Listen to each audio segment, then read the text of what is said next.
তখন শব্দের দাম ছিল। 11 টাকার কার্ড স্ক্র্যাচ করে রিসার্চ করলে 100টা এসএমএস পাওয়া যেত। প্রতিটা এসএমএসে শব্দ সংখ্যার লিমিটেশনও ছিল।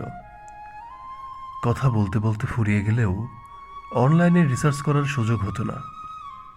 তাই প্রতিটা শব্দ খুব ভাবনা চিন্তা করে লিখতে হতো। তখন একটা এস লেখার জন্য কিপ্যাডটাকে বার চারেক প্রেস করতে হতো। তবু কেউ বিরক্ত হতো না।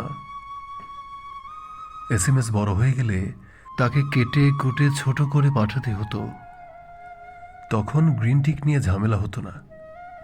অনলাইন না অফলাইন দেখার সুযোগও ছিল না। ছিল প্রতিটা এসএমএসের পর 2-3 মিনিটের অপেক্ষা। রাতের গুড নাইট আর সকালের গুড মর্নিং বলার জন্য আলাদা করে এসএমএস বাঁচিয়ে রাখা। তখন ইমোজি ছিল না। আবেগগুলোকে অনুভবে বুঝে নিতে হতো। তখন শব্দের দাম ছিল, আবেগের দাম ছিল, অপেক্ষার দাম ছিল, এফোর্টসের দাম ছিল।